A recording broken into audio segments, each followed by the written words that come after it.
Hello students, আমি তোমাদের প্রিয় নীতিশ স্যার জ্ঞানজ্যোতি কোচিং সেন্টারের পক্ষ থেকে তোমাদের প্রত্যেককে জানাই আরো একবার স্বাগত। তো স্টুডেন্টস, আজকে আমি তোমাদের সঙ্গে আলোচনা করব fourth semester SEC Bengali suggestion 2024 নিয়ে। তো 2024 সালে নর্থ বেঙ্গল ইউনিভার্সিটির আন্ডারে যে সমস্ত ছাত্রছাত্রীরা পরীক্ষা দিচ্ছ তাদের জন্য এসইসি বাংলা ফোর্থ সেমিস্টারের মোস্ট ইম্পর্টেন্ট একদম 100% কমন সাজেশন নিয়ে আজকে আলোচনা করব। এবং আজকের সাজেশনটা অবশ্যই পার্ট 1, এবং এই পার্ট 1 সাজেশনে আমরা মোস্ট ইম্পর্টেন্ট তোমাদের সঙ্গে আলোচনা করব 12 নম্বরের প্রশ্নগুলো কি কি আছে সেগুলো নিয়ে। তো স্টুডেন্টস, যারা এখনো আমাদের অফিসিয়াল ইউটিউব চ্যানেলটিকে সাবস্ক্রাইব করনি তারা অবশ্যই চ্যানেলটিকে সাবস্ক্রাইব করে পাশে থাকা বেল আইকন অল প্রেস করে বন্ধুদের সঙ্গে ভিডিওটি শেয়ার করো, যাতে নেক্সট টাইম থেকে কোনো ভিডিও আপলোড করলে তুমি এবং তোমার বন্ধু বান্ধবরা প্রত্যেকটা ভিডিও নোটিফিকেশন পেতে পারো। চলো শুরু করছি আজকের ক্লাসটি। এবং আরেকটা ছোট্ট ইনফরমেশন দিতে চাই, সেটা হলো অনলাইনে তোমরা যদি নোটস পত্র পেতে চাও বা পরবর্তী সেমিস্টার থেকে আমাদের কাছে কোর্স করতে চাও তাহলে অবশ্যই যোগাযোগ করো আমাদেরই অফিসিয়াল নাম্বার 7076398606 নাম্বারে অথবা 6295916282 নাম্বারে। তোমাদের টোটাল কোর্স ফি রয়েছে মাত্র প্রোগ্রাম কোর্সের জন্য 499 রুপিস। এই 499 এর বিনিময়ে তোমরা 4টা সাবজেক্টে যাবতীয় নোটস পেতে পারো। তো চলো শুরু করছি আজকের ক্লাসটি। তোমাদের 12 নম্বরের প্রশ্নগুলোর জন্য কি কি গুরুত্বপূর্ণ রয়েছে সেগুলো নিয়ে আলোচনা করব। রবীন্দ্রনাথ ঠাকুরের যে কোনো একটি কবিতার কাব্য সৌন্দর্য বিচার করো। এটা কিন্তু পরীক্ষায় কাব্য সৌন্দর্য বিচার একটা আসবেই আসবে।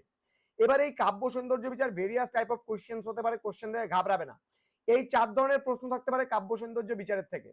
যেমন তোমার পঠিত যে কোনো একটি কবিতার কাব্য সৌন্দর্য বিচার করো, অথবা দিয়ে প্রশ্ন আসতে পারে তোমার পাঠ্যে রবীন্দ্রনাথ ঠাকুরের সবুজের অভিযান কবিতাটির কাব্য সৌন্দর্য বিচার করো, অথবা দিয়ে বলতে পারে তোমার স্কুল জীবনের পাঠ্যে যে কোনো একটি কবিতার কাব্য সৌন্দর্য বিচার করো। এই 4 ভাবে কিন্তু প্রশ্নটা আসতে পারে। পরবর্তী প্রশ্ন, সাম্প্রদায়িক সম্প্রীতি বিষয়ে দুই বন্ধুর মধ্যে একটি কাল্পনিক সংলাপ রচনা করো।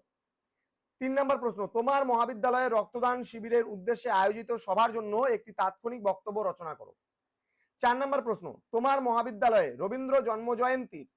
রবীন্দ্র জন্মজয়ন্তীর উদ্দেশ্যে আয়োজিত সভার জন্য একটি তাৎক্ষণিক বক্তব্য রচনা করো।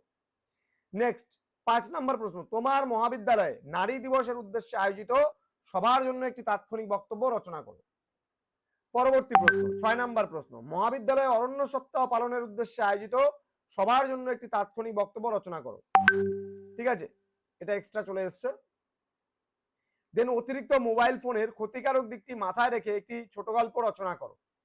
পরবর্তী প্রশ্ন, তোমার দেখা কোনো একটি ঘটনাকে ভিত্তি করে একটি ছোট গল্প রচনা করো। ওকে, নেক্সট, তোমার বিদ্যালয় জীবনে ঘটে যাওয়া কোনো একটি অভিজ্ঞতাকে ভিত্তি করে ছোট গল্প রচনা করো। দেন শিশু কিশোরদের উপযোগী একটি ছোট গল্প রচনা করো। দেন উচ্চশিক্ষায় সিবিসিএস এর সুবিধা ও অসুবিধা নিয়ে দুই অভিভাবকের মধ্যে কাল্পনিক সংলাপ রচনা করো। দেন শিক্ষাক্ষেত্রে অনলাইন পরীক্ষার সুবিধা ও অসুবিধা নিয়ে কাল্পনিক সংলাপ রচনা করো।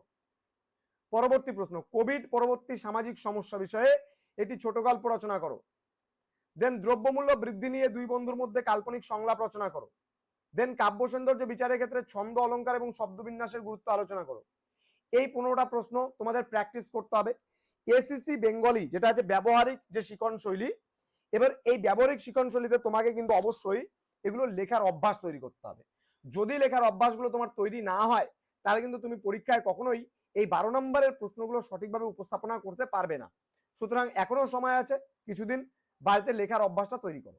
তো স্টুডেন্টস, তোমরা আমাদের অফিসিয়াল ওয়েবসাইটে ভিজিট করতে পারো। তোমরা যদি গুগল ক্রোমে সার্চ করো www.জ্ঞানজ্যোতি GYANJYOTI.info লিখে যদি সার্চ করো সরাসরি আমাদের ওয়েবসাইটে পৌঁছে যাবে। ওয়েবসাইট ভিজিট করো, প্রচুর কিছু তোমাদের জন্য দেওয়া আছে, সেখান থেকে ফ্রি অফ কস্টে সম্পূর্ণটা নিতে পারো। দেখা হচ্ছে পরবর্তী ক্লাসে। তোমরা প্রত্যেকে ভালো থেকো, সুস্থ থেকো। Thank you so much, thanks for watching. After all, thank you.